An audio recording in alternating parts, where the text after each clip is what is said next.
పల్లవి ఉషా గురించి మంచిగా మాట్లాడుతూ ఉంటే అక్షిత మాత్రం తనను కూడా ఈ ఇంటి కోడల్ని చేయాలనుకుంటున్నారా? ఒక దొంగను తీసుకొచ్చి నువ్వు కూడా అలాగేగా కేర్ టేకర్గా వచ్చి ఈ ఇంటి కోడలు అయ్యావు అంటూ ఉంటుంది. ఆ మాటలు విన్న బామ్మగారు అక్షితని అరుస్తుంది, ఏం మాట్లాడుతున్నావు అని.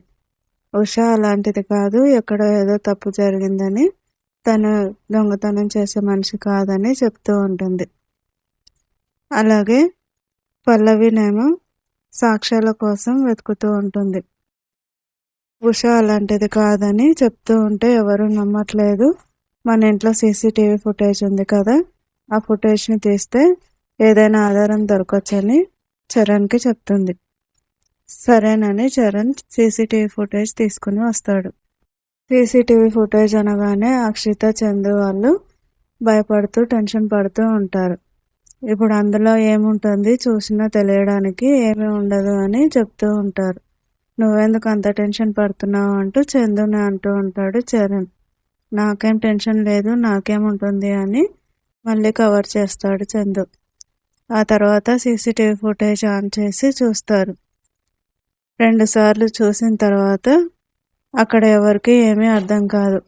ఆ అమ్మాయి వేసుకున్న డ్రెస్సును మాత్రమే చూసి అది ఉషా డ్రెస్సే, ఉషానే అక్కడ వెళ్ళిందని, మొహం గుర్తుపట్టకుండా మొహానికి చున్నీ అడ్డు కట్టుకుందని, తనే దొంగతనం చేసిందని చెప్తూ ఉంటారు అక్షిత వాళ్ళు.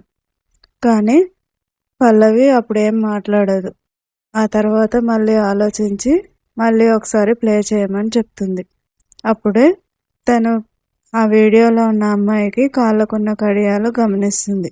ఆ కడియాలు చూసి ఇంతకుముందు ఉషాని రక్షించడానికి వెళ్ళినప్పుడు పూలు అమ్మే అమ్మాయివే అని డౌట్ వచ్చి చరణ్ని తీసుకుని బయటికి వెళ్తుంది. చరణ్ని తీసుకుని ఎక్కడికి వెళ్తుంది అంటూ అందరూ అనుమానంగా చూస్తూ ఉంటారు. బామ్మ చంటిని అడుగుతూ ఉంటుంది, సీసీటీవీ ఫుటేజ్లో అబద్ధం కనపడుతుంది కదా, నిజం దాచిపెట్టిన అబద్ధం బయటపడుతుంది కదా అని, అందులో ఏదో క్లూ దొరికే ఉంటుంది, అందుకే వెళ్ళి ఉంటుంది, చూద్దామని మాట్లాడుకుంటూ ఉంటారు చంటి ఇంకా బామ్మ వాళ్ళు. కట్ చేస్తే నెక్స్ట్ సీన్లో చంటిని తీసుకుని ఆ పూలమ్మాయి దగ్గరికి వెళ్తారు. తన దగ్గరికి వెళ్ళి నిలబడగానే ఆ అమ్మాయి పూలు కావాలని అడుగుతుంది. పూలు కాదు, నాతో పాటు స్టేషన్కి రమ్మని అంటుంది పల్లవి.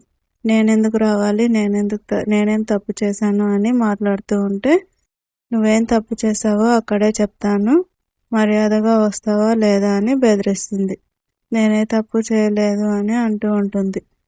దాంతో మర్యాదగా చెప్పు, లేదంటే ఇక్కడే నేను చంపి పారేస్తాను అని బెదిరిస్తుంది. దాంతో ఆ అమ్మాయి నిజం చెప్పేస్తుంది. తర్వాత చంటి వాళ్ళకి ఫోన్ చేసి వాళ్ళని కూడా స్టేషన్కి రమ్మని చెప్తుంది. వీళ్ళు స్టేషన్కి వెళ్తారు. ఆ తర్వాత చంటి వాళ్ళు కూడా అక్కడికి వెళ్తారు. తర్వాత ఈ అమ్మాయి దొంగతనం చేసిందని పోలీసులకు చెప్తూ ఉంటాడు చరణ్. కానీ ఈ అమ్మాయి చేసిందని సాక్ష్యం ఏంటని ఆ పోలీస్ అతను అడుగుతూ ఉంటాడు. అవును, సాక్ష్యం ఉండాలి కదా అంటూ అక్షిత పోలీస్కి సమర్థిస్తూ మాట్లాడుతూ ఉంటుంది. సాక్ష్యం కూడా ఉంది అంటూ సీసీటీవీ ఫుటేజ్ చూపిస్తారు.